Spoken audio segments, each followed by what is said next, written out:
ನೇತೃತ್ವದಲ್ಲಿ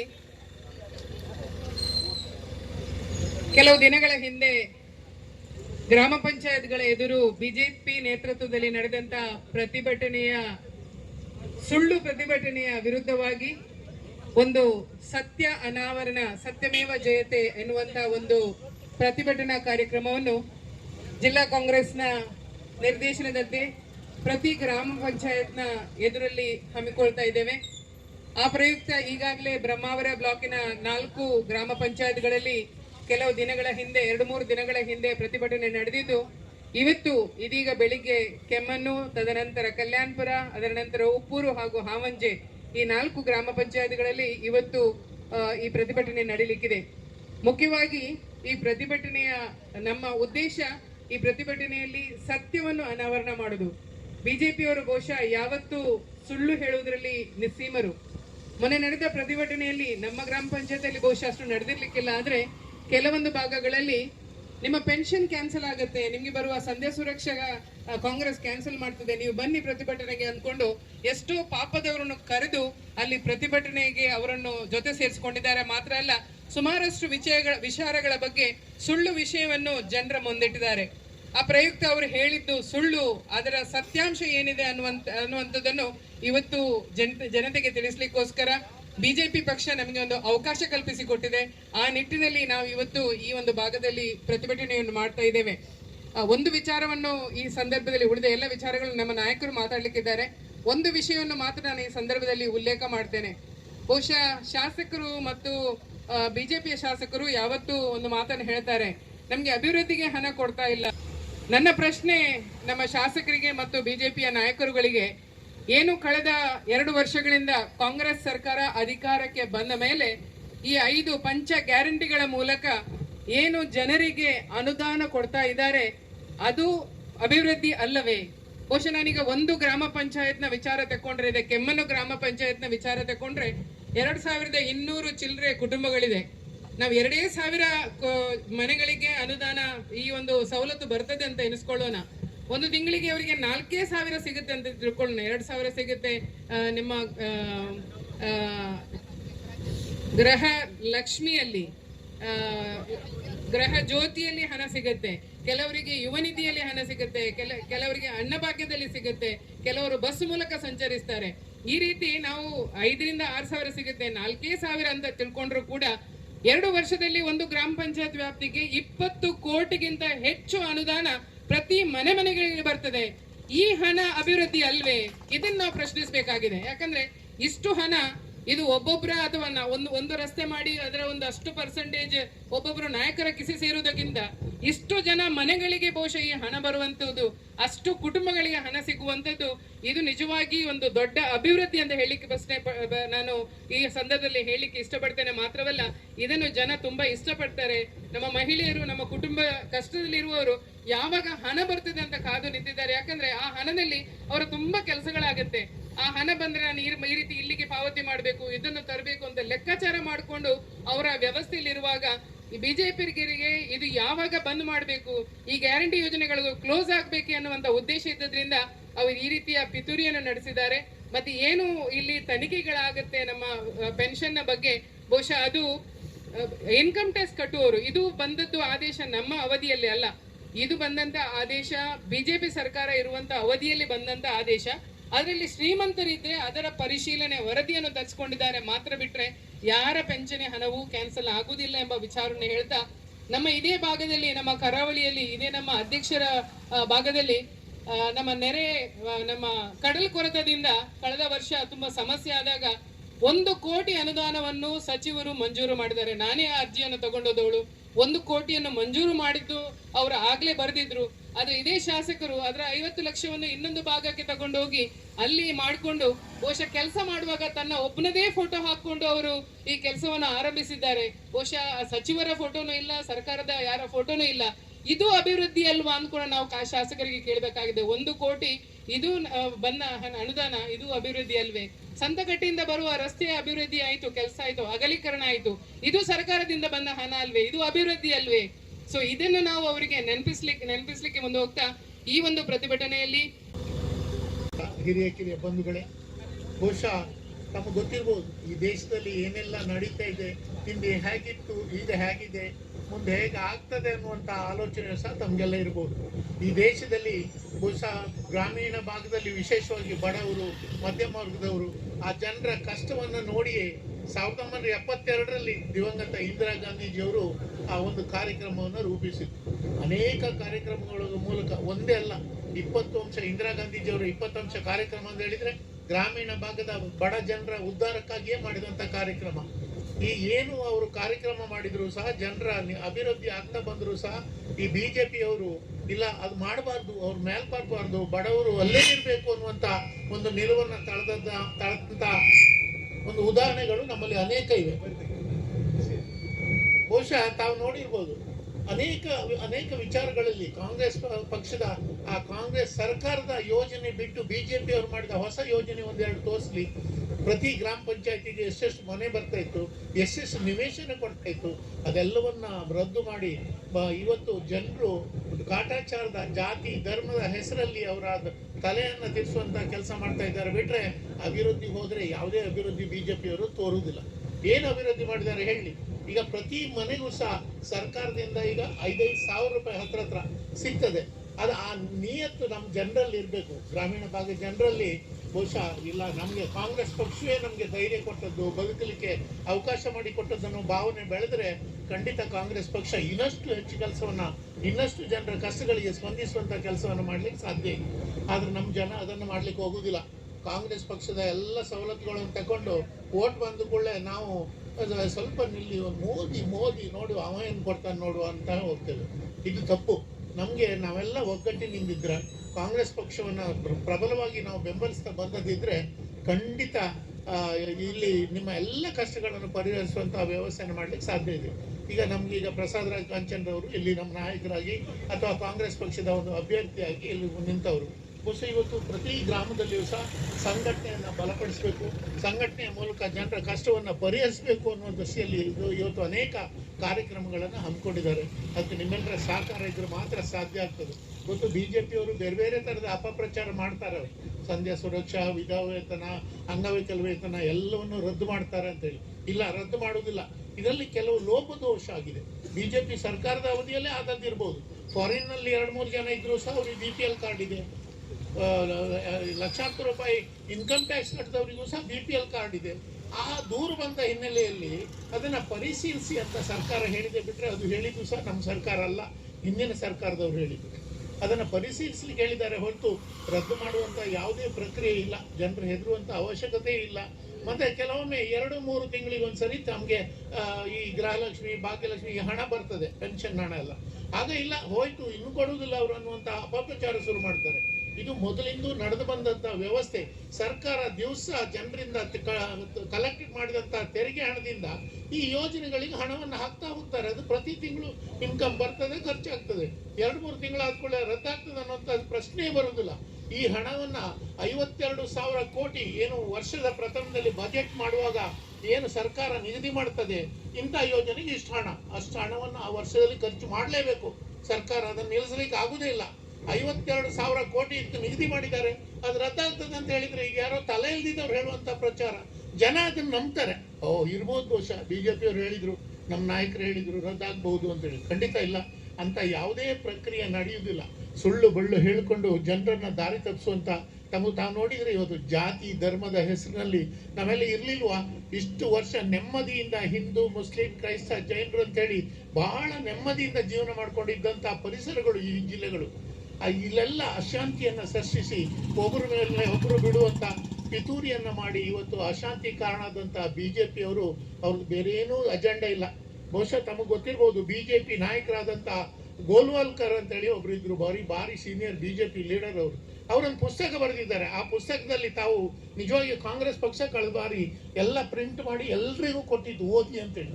ಅದ್ರಲ್ಲಿ ಬರ್ದಿದ್ದಾರೆ, ಬಡವರನ್ನ ಮೇಲ್ ಬರ್ಲಿಕ್ಕೆ ಬಿಡಬೇಡಿ, ಬಡವ್ರ ಮೇಲ್ ಬಂದ್ರೆ ನಮ್ಗೆ ಕಷ್ಟ ಆಗ್ತದೆ, ಅವ್ರು ಎಲ್ಲೇ ಇರಬೇಕು ಅನ್ನುವಂತ ಉಲ್ಲೇಖವನ್ನು ಸ್ಪಷ್ಟವಾಗಿ ಬರೆದಿದ್ದಾರೆ. ಇದ್ರ ಬಗ್ಗೆ ಯಾರು ಮಾತಾಡುವುದಿಲ್ಲ, ನಾವು ಮಾತಾಡುವುದಿಲ್ಲ. ನಮ್ಮ ಪಕ್ಷದ ಲೀಡರ್ಸಿಗೂ ಕೆಲವು ಸ್ವಲ್ಪ ದಾಕ್ಷಿಣ್ಯ ಆಗ್ತದೆ ಮಾತಾಡ್ಲಿಕ್ಕೆ. ಅನ್ಯಾಯವಂತ ಅಂತ ಹೇಳುವಂತ ವ್ಯವಸ್ಥೆ ನಮ್ಮಲ್ಲಿ ಬರಬೇಕು. ನಾವೆಲ್ಲರೂ ಒಗ್ಗಟ್ಟಿನಿಂದ ಈ ಪಕ್ಷವನ್ನ ಇನ್ನೊಮ್ಮೆ ಇಲ್ಲಿ ನಾವು ಚುಕ್ಕಾಣಿಯನ್ನು ಹಿಡಿದ್ರೆ ನಮ್ಮ ಆಡಳಿತಕ್ಕೆ ಬಂದರೆ ಖಂಡಿತ ಈಗ ಏನು ಸರ್ಕಾರ ಕೊಡ್ತಾ ಇದೆ ಅದರಿಂದ ಹೆಚ್ಚು ನಿಮಗೆ ಸವಲತ್ತುಗಳನ್ನು ವ್ಯವಸ್ಥೆಗಳನ್ನು ಮಾಡಲಿಕ್ಕೆ ಅನುಕೂಲ ಆಗ್ತದೆ ಅನ್ನೋ ಮಾತನ್ನು ಈ ಸಂದರ್ಭದಲ್ಲಿ ಹೇಳಿ, ಆ ಕಾಲದಲ್ಲಿ ಎಕರೆ ಕಟ್ಟಲೆ ಭೂಮಿ ಕೊಡುವಾಗ ಬಹುಶಃ ಯಾರೂ ಇರಲಿಲ್ಲ, BJPಯವರು ಕೊಡಬೇಡಿ ಭೂಮಿ ಕೊಡಬೇಡಿ ರೈತರಿಗೆ ಒಕ್ಕಲಿಗೆ ಅಂತ ಹೇಳಿದಂಥ ಅನೇಕ ಉದಾಹರಣೆ ಇದೆ. ಬಹುಶಃ ನಾವೊಂದು 4-5 ಜನ, ನಾನು, ಆಸ್ಕರ್ ಫರ್ನಾಂಡಿಸು, ನಮ್ಮ ಮದುಗ ಚಂದ್ರಶೇಖರ್ ಶೆಟ್ಟಿ, ಬಾಲ್ಕನ್ ಶೆಟ್ಟಿ, ಒಂದು 5-6 ಜನ ಸಂತೆಕಟ್ಟೆಯಿಂದ ಸಿರೂರವರೆಗೂ ಹೋಗಿ ಅರ್ಜಿಗಳನ್ನು ಬರೆದವರು ನಾವು, ಸಾವಿರಾರು ಅರ್ಜಿ. ಅವರೆಲ್ಲ ಇವತ್ತು ಲಕ್ಷಾಧೀಶರು, ಕೋಟ್ಯಾಧೀಶರು. ಕಾಂಗ್ರೆಸ್ ಪಕ್ಷ ಅದೆಲ್ಲ ಕೊಟ್ಟಿದೆ, ಅದು ಆಯ್ತಲ್ವ ಅಂತಾರೆ.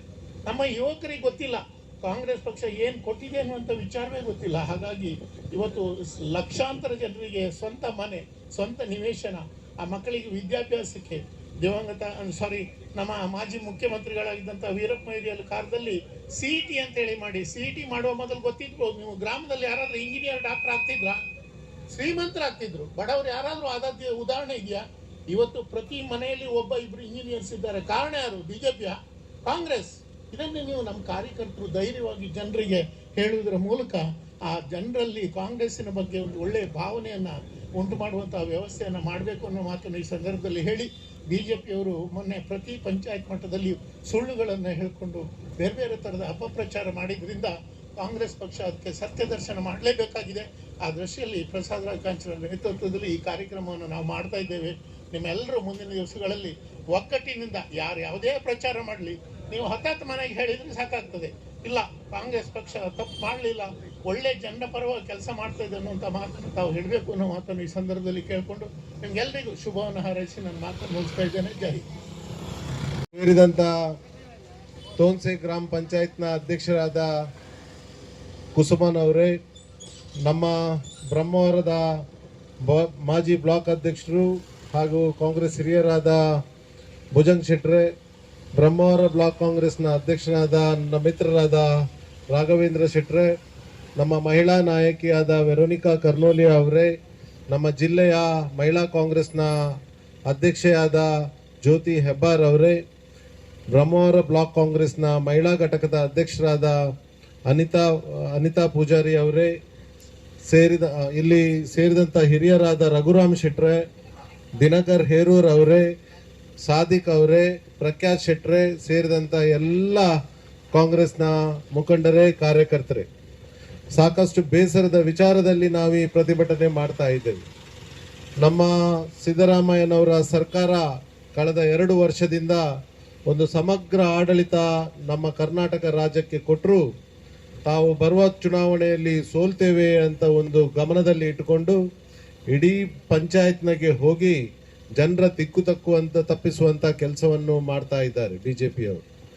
ನಾವು ಅದಕ್ಕೆ ಒಂದು ಪ್ರತಿಫಲವಾಗಿ ನಮ್ಮ ಸರ್ಕಾರದ ಸಾಧನೆ ಏನು, ನಾವೇನು ಜನರಿಗೆ ಕೊಟ್ಟಿದ್ದೇವೆ, BJPಯವರ ಸಾಧನೆ ಏನು ಅಂತ ನಾವು ಈ ಸಂದರ್ಭದಲ್ಲಿ ಹೇಳಲಿಕ್ಕೆ ಬಯಸ್ತಾ ಇದ್ದೇವೆ. ನಮ್ಮ ಸರ್ಕಾರ ಬಂದ ಕೂಡಲೇ ಸಾಧಾರಣ 55,000 ಕೋಟಿ ರೂಪಾಯಿ ವೆಚ್ಚದಲ್ಲಿ ತಮ್ಮ 5 ಗ್ಯಾರಂಟಿ ಸ್ಕೀಮನ್ನು ಕೊಟ್ಟು ಜನರು ಅವರವರೇ ಕಾಲಲ್ಲಿ ನಿಲ್ಲುವ ಹಾಗೆ ಒಂದು ವ್ಯವಸ್ಥಿತ ರೂಪದಲ್ಲಿ ಸಿದ್ದರಾಮಯ್ಯ ಸರ್ಕಾರ ಇವತ್ತು ಕರ್ನಾಟಕ ಜನರಿಗೆ ಮಾಡಿದ್ದು ತಮ್ಮ ಎಲ್ರಿಗೂ ಗೊತ್ತಿದೆ. ನಮ್ಮ ಮಕ್ಕಳು ಇವತ್ತು ಕೆಲಸ ಇಲ್ಲದೆ ನಡೀತಾ ಇದ್ದಾರೆ. ನಮ್ಮ ವಿದ್ಯಾಭ್ಯಾಸ ಮುಗಿಸ್ಕೊಂಡು ಮೋದಿಯವರು ಏನು ಹೇಳಿದ್ರು? ಮೋದಿಯವರು ಹೇಳಿದ್ರು ವರ್ಷಕ್ಕೆ 2 ಕೋಟಿ ನಾವು ಇವತ್ತು ಉದ್ಯೋಗ ಕೊಡ್ತೇವೆ ಅಂತ. ಅದನ್ನು ಸುಳ್ಳು ಮಾಡಿ ನಮ್ಮ ಸರ್ಕಾರದ ನಮ್ಮ ರಾಜ್ಯದ ಯುವ ಮಕ್ಕಳಿಗೆ ಕೆಲಸ ಇಲ್ಲದಂತ ಮಾಡಿದಂತ ನೋಡಿ ನಮ್ಮ ಮಕ್ಕಳಿಗೆ ಕೆಲಸ ಸಿಗುವ ತನಕ ಒಂದು ಸ್ಟೈಪೆಂಡ್ ಸಿಗುವಂತ ಒಂದು ದೊಡ್ಡ ಕಾರ್ಯಕ್ರಮವನ್ನು ಮಾಡಿದಿದ್ರೆ ಅದು ಸಿದ್ದರಾಮಯ್ಯನ ಸರ್ಕಾರ ಮಾಡಿದ್ರು ಅಂತ ನಾನು ಹೇಳಲಿಕ್ಕೆ ಬಯಸ್ತಾ ಇದ್ದೇನೆ. ಇದನ್ನು ಎಲ್ಲ ಗಮನದಲ್ಲಿ ಇಟ್ಟುಕೊಂಡು ನಾವೇನು ಸೋಲ್ತೇವೆ ಅಂತ BJP ಅವರು ಮುಂಬರುವ ಪಂಚಾಯತ್ ಚುನಾವಣೆಯನ್ನು ಗಮನದಲ್ಲಿ ಇಟ್ಟುಕೊಂಡು ಎಲ್ಲ ಪಂಚಾಯತಿಗೆ ಹೋಗಿ ಜನರ ದಿಕ್ಕನ್ನು ತಪ್ಪಿಸಿ ತನ್ನ ಬೇಳೆ ಬೇಯಿಸ್ಕೊಳ್ಳಿಕ್ಕೆ ಬಂದದ್ದು ತಮ್ಮ ಎಲ್ರಿಗೂ ಗೊತ್ತಿದೆ. ಇದು ನಿಮಗೆ ಖಂಡಿತವಾಗಿಯೂ ಸಾಧ್ಯ ಇಲ್ಲ. ಜನರು ಕರ್ನಾಟಕದ ಸರ್ಕಾರದ ಸಿದ್ದರಾಮಯ್ಯನ ಸರ್ಕಾರದ ಏಳಿಗೆ ಏನು, ತಮ್ಮ ಜನರಿಗೆ ಮನೆ ಮನೆಗೆ ಕೊಟ್ಟ ಕೊಡುಗೆ ಏನು ಅಂತ ಗಮನಿಸಿದ್ದಾರೆ ಅಂತ ನಾನು ಈ ಸಂದರ್ಭದಲ್ಲಿ ಹೇಳಲಿಕ್ಕೆ ಬಯಸ್ತಾ ಇದ್ದೇನೆ.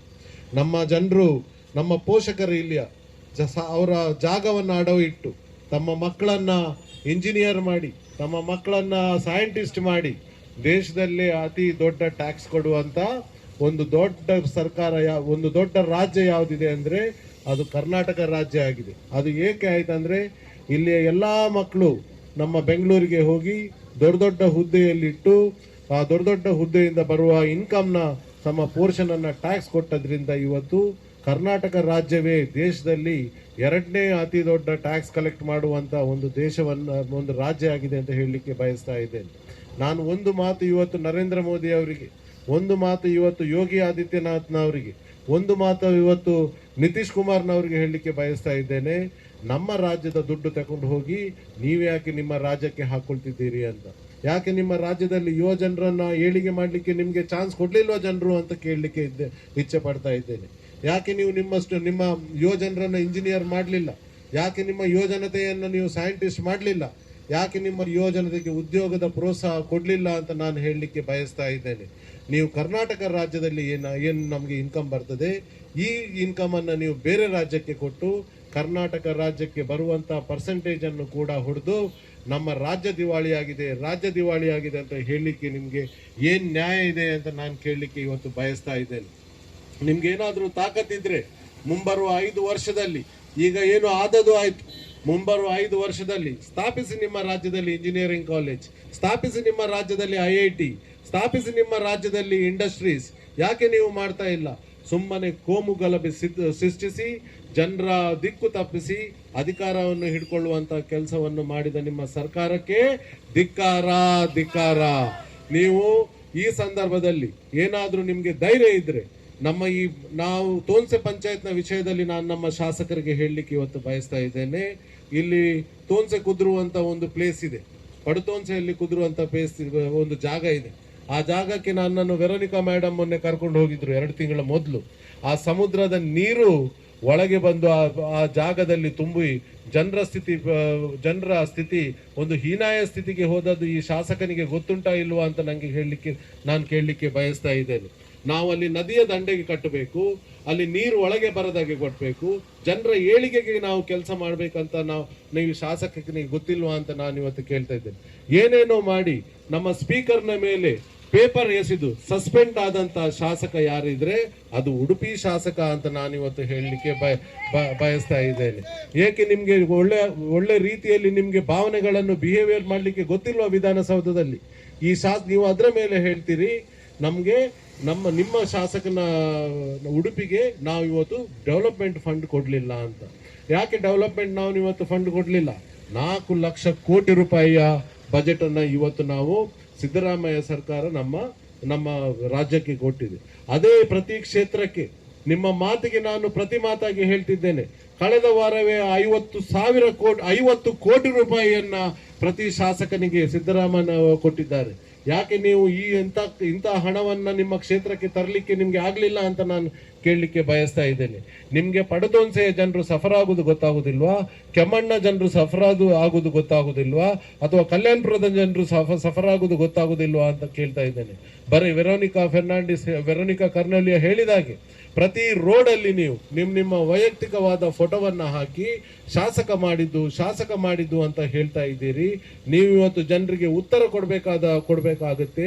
ಯಾರು ನಿಮ್ಗೆ ದುಡ್ಡು ಕೊಟ್ಟದ್ದು ಅಂತ, ನಿಮ್ಗೆ ಸಿದ್ದರಾಮಯ್ಯನವರು ದುಡ್ಡು ಕೊಟ್ಟಿದ್ದಾರಾ ಅಂತ ನೀವು ಹೇಳಲಿಕ್ಕೆ ನೀವು ಇವತ್ತು ಜನರಿಗೆ ಉತ್ತರ ಕೊಡ್ಬೇಕಾಗುತ್ತೆ. ನೀವು ಇವತ್ತು ಹೇಳ್ತಾ ಇದ್ದೀರಿ ಉಡುಪಿಯಲ್ಲಿ ಏನೂ ಇಲ್ಲ ಅಂತ. ನಿಮ್ಮನ್ನು ಸೇರಿ ನಾನು ಹೇಳಲಿಕ್ಕೆ ಬಯಸ್ತಾ ಇದ್ದೇನೆ, ನಿಮ್ಮನ್ನು ಸೇರಿ ವಿದ್ಯಾವಂತನಾಗಿ ನಾವು ಮಾಡಿದ್ದೇವೆ, ಬುದ್ಧಿವಂತನಾಗಿ ನಾವು ಮಾಡಿದ್ದೇವೆ. ನಿಮ್ಮ ಪರ್ಸನಲ್ ಬಿಹೇವಿಯರ್ ಬೇರೆ, ಅದರದ್ದು ನಮಗೆ ಕನ್ಸರ್ನ್ ಇಲ್ಲ. ಆದ್ರೆ ನಿಮ್ಮನ್ನು ಸೇರಿ ನಾವು ಇವತ್ತು ಮಾಡಿದ್ರು ಯಾವ್ದಾದ್ರು ಪಕ್ಷಕ್ಕೆ ಕ್ರೆಡಿಟ್ ಹೋಗ್ಬೇಕಾದ್ರೆ ಅದು ಕಾಂಗ್ರೆಸ್ ಪಕ್ಷಕ್ಕೆ ಕ್ರೆಡಿಟ್ ಹೋಗ್ಬೇಕಾದದ್ದು ಅಂತ ನಾನು ಇವತ್ತು ಹೇಳಲಿಕ್ಕೆ ಬಯಸ್ತೇನೆ.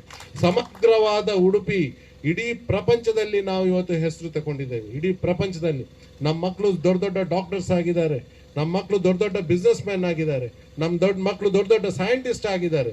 ಯಾರೆಲ್ಲ ಇದಕ್ಕೆ ಕಾರಣ ಕಾಂಗ್ರೆಸ್ ಸರ್ಕಾರ. ಇದಕ್ಕೆ ಕಾರಣ ಕಳೆದ 60 ವರ್ಷದಿಂದ ನಮ್ಮ ದೇಶವನ್ನ ಆಳಿ ಸಮಗ್ರ ರೀತಿಯಲ್ಲಿ ನಮ್ಮ ಮನಮೋಹನ್ ಸಿಂಗ್ ಅಧಿಕಾರ ಬಿಟ್ಟು ಕೊಡುವಾಗ ದೇಶ ಇಡೀ ಪ್ರಪಂಚದಲ್ಲಿ 4ನೇ ಸ್ಥಾನದಲ್ಲಿ ಇವತ್ತು ಬಿಟ್ಟು ಕೊಟ್ಟಿದ್ರು ಮನಮೋಹನ್ ಸಿಂಗ್.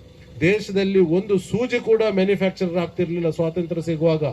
ದೇಶದಲ್ಲಿ ಮನಮೋಹನ್ ಸಿಂಗ್ ನಾವು ಅಧಿಕಾರ ಬಿಡುವಾಗ ಇಡೀ ಪ್ರಪಂಚದಲ್ಲಿ ದೊಡ್ಡ ಆರ್ಥಿಕತೆಯ ನೀತಿ ತಂದಿಟ್ಟು ದೇಶವನ್ನ ಇಡೀ ಪ್ರಪಂಚದ ಮಟ್ಟದಲ್ಲಿ ಏಳಿಗೆ ನೀಡಿದಂತ ಯಾವುದಾದ್ರೂ ಸರ್ಕಾರ ಆಗಿದ್ರೆ ಅದು ಕಾಂಗ್ರೆಸ್ ಸರ್ಕಾರದಿಂದ ಆಗಿದೆ ಅಂತ ನಾನು ಹೇಳಲಿಕ್ಕೆ ಬಯಸ್ತಾ ಇದ್ದೇನೆ. ಇಂಥದನ್ನೆಲ್ಲ ಕೆಲಸ ನೀವು ನೋಡ್ಲಿಕ್ಕಾಗದೆ ಕೋಮು ಗಲಭೆಯನ್ನು ಸೃಷ್ಟಿಸಿ, ಮೊನ್ನೆ ನನ್ನ ಭಾಷಣದಲ್ಲಿ ಕೂಡ ಕೋಮು ಗಲಭೆಯನ್ನು ಸೃಷ್ಟಿಸಲಿಕ್ಕೆ ನೀವು ಬಯಸಿದ್ದೀರಿ. ನಾನು ಒಂದು ಮಾತು ನಿಮ್ಗೆ ಹೇಳಲಿಕ್ಕೆ ಬಯಸ್ತಾ ಇದ್ದೇನೆ, ನಾವೆಲ್ಲರೂ ಹಿಂದೂಗಳು, ನಾವು ಹಿಂದೂ ಸಂಪ್ರದಾಯಕ್ಕೆ ಬದ್ಧರಾಗಿದ್ದೇವೆ. ಆದ್ರೆ ಯಾರು ಜುಗಾರಿ ಆಡ್ತಾರ ನಮ್ಮ ಕ್ಷೇತ್ರದಲ್ಲಿ ಅದಕ್ಕೆ ನಾವು ಆಸ್ವಾದನೆ ಕೊಡುದಿಲ್ಲ ಅಂತ ನಾನು ಹೇಳ್ತಾ ಇದ್ದೇನೆ. ನಮ್ಮ ಮಕ್ಕಳು ಇವತ್ತು ನಮ್ಗೆ ವಿದ್ಯಾವಂತರಾಗ್ಬೇಕು, ನಮ್ಮ ಮಕ್ಕಳು ಬುದ್ಧಿವಂತರಾಗ್ಬೇಕು. ನಮ್ಮ ಮಕ್ಕಳನ್ನ ಕೆಲಸ ಇಲ್ಲದೆ ಜುಗಾರಿ ಆಡ್ಲಿಕ್ಕೆ ಕಳಿಸುದಾದ್ರೆ ಅದಕ್ಕೆ ನಾವು ಆಸ್ವಾದನೆ ಕೊಡುದಿಲ್ಲ ಅಂತ ನಾನು ಹೇಳಲಿಕ್ಕೆ ಬಯಸ್ತಾ ಇದ್ದೇನೆ. ಸಮಗ್ರ ರೀತಿಯಲ್ಲಿ ನೀವು ಒಳ್ಳೆ ರೀತಿಯಲ್ಲಿ ಒಳ್ಳೆ ಶಾಸಕನಾಗಿ ನಿಮ್ಗೆ ಮುಂದೆ ಇನ್ನೂ ಕೂಡ 3 ವರ್ಷ ಅವಕಾಶವಿದೆ. ತಮ್ಮ ಬಿಹೇವಿಯರ್ ಅನ್ನು ತಾವು ತಿದ್ದುಕೊಳ್ಳುವುದು ಉತ್ತಮ ಅಂತ ನಾನು ಈ ಸಂದರ್ಭದಲ್ಲಿ ಹೇಳಿ, ನನಗೆ ಅವಕಾಶ ಕೊಟ್ಟ ತಮ್ಮ ಎಲ್ರಿಗೂ ನಾನು ವಂದಿಸ್ತಾ ನನ್ನ ಮಾತನ್ನು ಮುಗಿಸ್ತಾ ಇದ್ದೇನೆ. ಜೈ ಹಿಂದ್.